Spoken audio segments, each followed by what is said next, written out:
সাংসারিক জীবনে যখন কোনো সমস্যায় পড়েছি, যখন বাড়িতে বলেছি, তখন মা একটা কথাই বলতো যে সব কথা সবসময় মনে রাখতে নেই। তবে এই কথাটা কিন্তু ভুল। কিছু সময় কিছু কথা, কিছু মানুষের দেওয়া ব্যথা, কিছু ক্ষত মনে রাখতে হয়। কিছু সময় কিছু মানুষের মুখকে চিনেও রাখতে হয়। আচ্ছা, অনেক গল্প অনেক কথা হবে তোমাদের সঙ্গে। তার আগে চলো ঝটপট নিজের পরিচয়টা দিয়ে নিই। নমস্কার, কেমন আছো সবাই? আমি রিমি। আজকে আমার আরও একটি নতুন ব্লগে তোমাদের সবাইকে অনেক অনেক স্বাগত জানাই। আজকের ব্লগটি শুরু করেছি আমি অনেকটা পর থেকে। সকালের বাসি কাজকর্ম সমস্ত কিছু হয়ে গেছে। ফ্রিজ থেকে মাছ বার করে সেটাকে একটু জলে ভেজাতে দিয়েছি। আজকে মাছ রান্না করব, সেই সাথে মাছের তেলটাও আছে। তবে ওটাকে আজকে রান্না করার ইচ্ছে নেই জানো। দেখা যাক কী করি। ঝটপটই ঘরে চলে এলাম। আসা মাত্রই গ্যাসটাকে ভালো করে মুছে পরিষ্কার করে ওদিকে আমি ভাত বসিয়ে দিলাম। ভাত বসানোর পর একটু বাইরে চলে এলাম। স্নেক প্ল্যান্টটা বাইরে ছিল, সেটাকে আমি সিঁড়ির উপরে রেখে দিয়েছি। আর এখন ওদিকে ভাতটা হতে দিয়েছি আর ঝটপট করে সবজিগুলো কাটতে এসেছি। ওই যে ব্রকলিটা দেখছো, মনে আছে? এটা আগের দিন হাটে থেকে আনা ছিল। কিছুটা অংশ আমি রান্না করেছিলাম আর কিছুটা অংশ রেখে দিয়েছিলাম। ওদিকে খেয়াল করো, রয়েছে একটু কুমড়ো। কুমড়োটাকেও একটু বাইরে বার করে রাখা হয়েছে।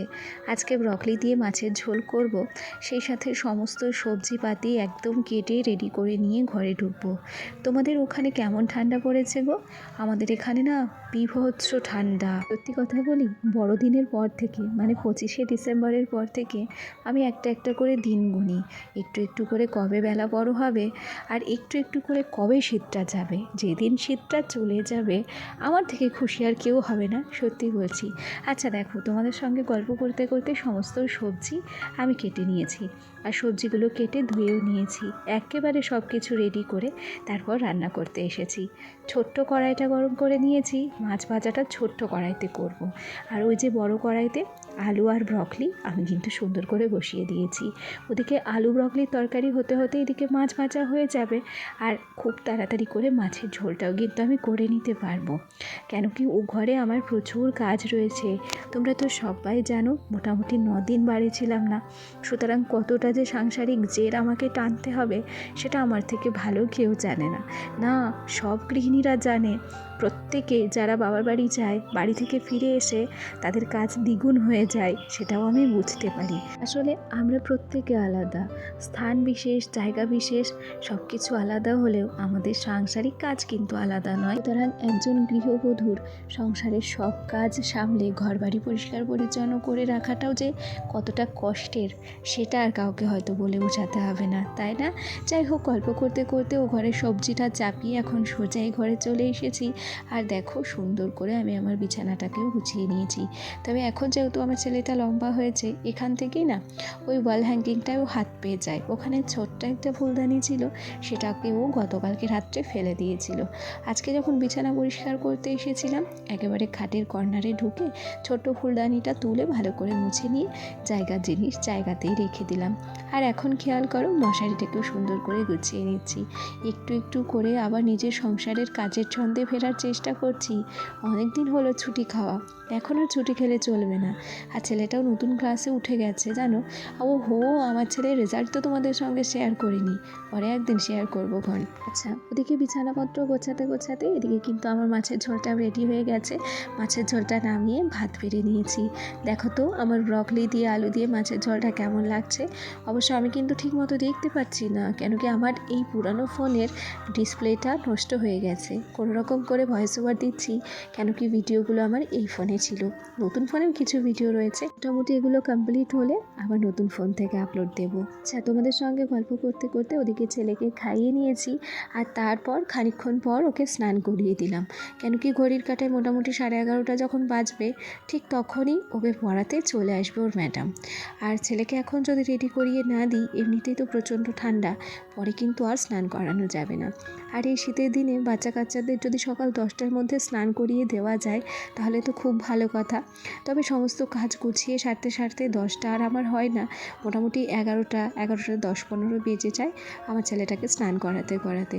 আর নিজের স্নান করতে সেই বেলা 1টাই বেজে যায়। সোনাকে রেডি করিয়ে মাথার চাপ কমিয়ে নিলাম। তারপর ধীরে ধীরে এদিকের কাজগুলো কমপ্লিট করছি। কম্বলটাকে সুন্দর করে ভাঁজ করে নিয়েছি। এখন প্রত্যেকটা জিনিস শোকেসের মধ্যে ভরে রাখবো। আর সেই সাথে এই যে বিছানার চাদরটাকে দেখছো, বিছানার চাদরটাকে সুন্দর করে ভাঁজ করে নেব। কেন কি প্রত্যেক দিন এই বিছানার চাদরটা রাত্রিবেলায় কিন্তু লাগে মশারির উপরে দেওয়ার জন্য, জানো তো। আচ্ছা, ভিডিওর এ পর্যায়ে এসে একটা রিকোয়েস্ট করি, আমার যে সমস্ত বন্ধুরা এখনও পর্যন্ত আমার সঙ্গে আছো, ভিডিওটি দেখছো, প্লিজ ভিডিওটির কোথাও কোনো অংশ যদি ভালো লেগে যায় তাহলে একটা লাইক করে দিও আর মিষ্টি একটা কমেন্ট করো। কেন কি তোমাদের ছোট্ট একটা লাইক আর মিষ্টি একটা কমেন্ট আমাকে আরও নতুন নতুন বন্ধুদের কাছে পৌঁছাতে সাহায্য করবে। আচ্ছা, ওদিকে তো তোমরা দেখেছো রান্নাবান্না হয়ে গেছে, ছেলেকে খাওয়ানো হয়ে গেছে, ওকে স্নান করিয়ে দিয়েছি। আর এখন সমস্ত জিনিসপত্র ভাঁজ করে ঠিকঠাকভাবে গুছিয়ে নিজের আলনাটাকেও ভালো করে মুছে নিলাম। আর অফ ক্যামেরায় বেশ কয়েকটা থালা বাসন ছিল, সেগুলো কিন্তু আমি ধুয়ে নিয়েছি। আর এখন সোজা চলে এসেছি ঘরের সামনে। এখন এই থালা বাসনগুলোকে আমি এখানেই জল ঝরাতে দেব।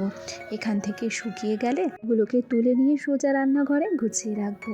একটা কাজ 2-3বার করে করতে হয়, জানো তো। সত্যি কথা বলি, এঘর ওঘর করতে সবচেয়ে বেশি সমস্যা হয়। তার উপরে আমার গ্রামের বাড়ি, আর গ্রামের বাড়ি হলেও আমার তো কোনো রকম কোনো সুবিধে নেই কাজকর্ম করার জন্য। বেশিরভাগ কাজগুলো কিন্তু অসুবিধার মধ্যে দিয়েই করতে হয়। আর সত্যি কথা বলতে ঘরে বাইরে করতে করতেই সময় যে কোন দিক দিয়ে চলে যায় বুঝতেও পারি না গো। এক ঘরের মধ্যে যদি সব রকম সিস্টেম থাকতো তাহলে হয়তো কাজগুলো করতে আর এত দেরি হতো না। যাই হোক, তবুও তো সংসারের কাজগুলো গুছিয়েই করি, তাই না? যতই কষ্ট হোক, এই সংসারটা তো আমারই, সুতরাং নিজের ভালোর জন্য, সংসারের ভালোর জন্য এটুকু তো মানিয়ে নিতেই হয়। আচ্ছা, ওদিকে থালা বাসনগুলো আমি জল ঝরাতে দিয়ে সোজা আমি চলে এলাম কলের পরে। অনেকক্ষণ আগে জামা কাপড় ভিজিয়ে রেখেছিলাম, এখন এই জামা কাপড়গুলোকে ধোয়া কাচা করতে হবে। আর তারপর এগুলোকে মেলে দেওয়ার পর স্নান সারবো, তারপর পুজো দেব, আরও নানান কাজ রয়েছে। বাড়তি কত কাজ থাকে বিকেলের মধ্যে, সেই কাজগুলোকেও সারতে হবে। আচ্ছা চলো এখন কয়েকটা কমেন্ট করি। আমার আগের দিনের ব্লগে লক্ষ্মীগিরি আইডি থেকে একটা দিদিভাই কমেন্ট করেছে, আজ প্রথম তোমার ভিডিও দেখলাম, খুব সুন্দর লাগলো ভিডিওটা দিদিভাই। আচ্ছা, ভালোবাসা দিয়ে আমার ভিডিওটি দেখে সুন্দর একটা কমেন্ট করার জন্য তোমাকেও অনেক অনেক ভালোবাসা। আচ্ছা, ওদিকে আমার জামা কাপড়গুলো কাচা হয়ে গেছে।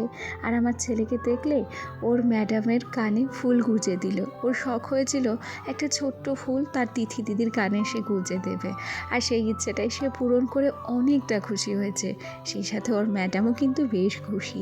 আচ্ছা, তোমাদের সঙ্গে গল্প করতে করতে জামা কাপড়গুলো ধুয়ে আমি সোজা ছাদে চলে এসেছি।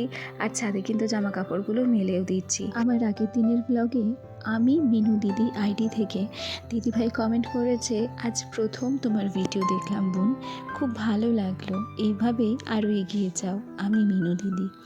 অসংখ্য ধন্যবাদ এবং অনেক অনেক ভালোবাসা দিদিভাই এত সুন্দর একটা কমেন্ট করার জন্য। তবে একটা কথা কি, তোমাদের ভালোবাসা এবং তোমাদের সাপোর্ট আমার সাথে থাকলে অবশ্যই আমি এগিয়ে যেতে পারবো। কেন কি এই দুর্গম পথ কারোর ভালোবাসা, কারোর সাপোর্ট, কারোর আশীর্বাদ ছাড়া এগিয়ে যাওয়া কোনোভাবেই সম্ভব নয়। আচ্ছা, তোমাদের সঙ্গে গল্প করতে করতে ছাদে কিন্তু জামা কাপড় মেলা হয়ে গেছে। সোজা ঘরে চলে এসেছি। ঘরের মোটামুটি সব কাজ শেষ, শুধুমাত্র চেয়ারগুলো বাইরে ছিল, সেগুলোই এখন সাজিয়ে রাখছি। আচ্ছা, এরপরেই যাব হচ্ছে স্নান করতে, আর বাদবাকি কাজগুলো আবার বিকেল থেকে শুরু হবে। চলো আজ তবে আসি, কাল আবার দেখা হবে। টাটা সবাইকে।